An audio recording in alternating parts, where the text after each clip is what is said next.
মানুষের জীবনে সবচেয়ে বড় শক্তি কি জানো? তা হলো কথা।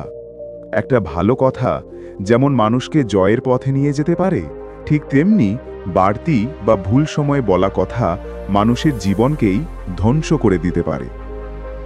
আমাদের চারপাশে প্রতিদিন কত মানুষ আছে যারা তাদের স্বপ্নের কথা, পরিকল্পনার কথা সবার সাথে বলে বেড়ায়, কিন্তু শেষ পর্যন্ত দেখা যায় সেই স্বপ্ন তারা নিজের হাতে ধরে রাখতে পারে না।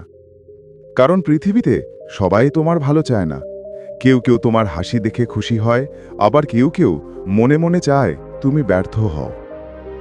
তাই তো বুদ্ধিমান মানুষরা চুপচাপ কাজ করে আর ফলাফল দিয়ে সবার চোখ খুলে দেয়। আজকের গল্পে আমরা দেখব গ্রামের এক যুবক কিভাবে নিজের জীবনের অভিজ্ঞতা থেকে এই শিক্ষা পেল। সব সময় যতটা বলা দরকার তার থেকে কিছু কম বলাই আসল জ্ঞান। বাংলাদেশের এক প্রত্যন্ত গ্রামে বাস করত রিয়াদ নামের এক যুবক। তাদের বাড়ি ছিল ছোট্ট একটা কাঁচা ঘর। বাবা কৃষক, মা গৃহিণী। পরিবারটা খুব ধনী ছিল না, কিন্তু রিয়াদের স্বপ্ন ছিল আকাশ ছোঁয়া। ছোটবেলা থেকেই সে ভাবত, আমি একদিন বড় হব, শহরে গিয়ে ব্যবসা করব, গ্রামের সবার উপকার করব। কিন্তু একটা অভ্যাস তার ছিল খুব খারাপ। সে কারো সাথে কিছু গোপন রাখতে পারত না। যা মনে আসত সঙ্গে সঙ্গে বলে ফেলত। একদিন খেতে কাজ করার সময় রিয়াদ তার স্বপ্নের কথা তার এক বন্ধুকে বলে ফেলল। সে বলল, দেখ, আমি একদিন মোবাইল ফোন বিক্রির একটা দোকান খুলব।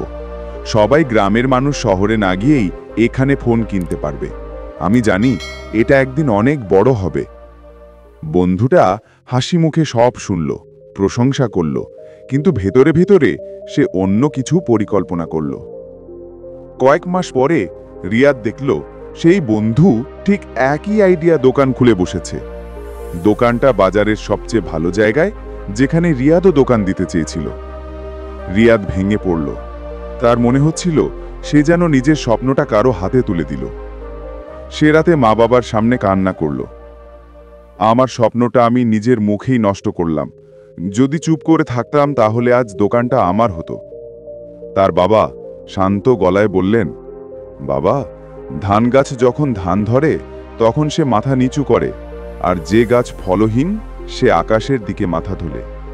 তুমি যদি বড় হতে চাও তবে নিজের কথা কম বলবে, কিন্তু কাজ দিয়ে সবাইকে চমকে দেবে। এই কথা রিয়াদের মনে গেঁথে গেল। সেদিন থেকে রিয়াদ বদলে গেল। সে নতুন করে পরিকল্পনা শুরু করল, কিন্তু এবার কাউকে কিচ্ছু বলল না। চুপচাপ ছোটখাটো কাজ শুরু করল। শিক্ষার্থীদের পুরনো বই, খাতা আর কলম সংগ্রহ করে বিক্রি করতে লাগল। গ্রামের মানুষ প্রথমে গুরুত্ব দিল না, কিন্তু ধীরে ধীরে সবাই তার দোকানে যেতে শুরু করল। রিয়াদ এবার বুঝল, কথা বলে মানুষকে প্রভাবিত করা যায়, কিন্তু চুপ থেকে কাজ দেখিয়ে মানুষকে জয় করা যায়। বন্ধুরা, এখানেই আসল শিক্ষা। সব সময় যতটা বলা দরকার তার থেকে কিছু কম বলা উচিত। কারণ তোমার স্বপ্ন তোমার সম্পদ। এটা সবাইকে জানালে তা হয়তো আর তোমার থাকবে না। মনে রেখো, নীরবতা দুর্বলতা নয়, বরং বুদ্ধিমত্তা। তুমি যত কম বলবে ততই তোমার কাজ মানুষকে বেশি বিস্মিত করবে। যদি এই গল্পটা তোমার ভালো লাগে তাহলে অবশ্যই চ্যানেলটি সাবস্ক্রাইব করো।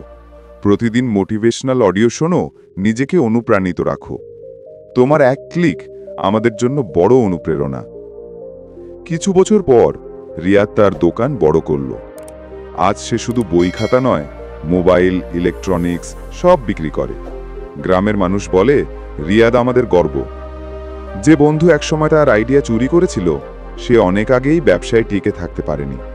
আর রিয়াদ প্রমাণ করল, অতিরিক্ত কথা নয়, বরং চুপচাপ পরিশ্রমী মানুষকে সত্যিকারের সফল করে তোলে। বন্ধুরা, মনে রেখো, চুপ থাকো কিন্তু হাল ছেড়ো না। কম বলো কিন্তু কাজটা বড় করে দেখাও।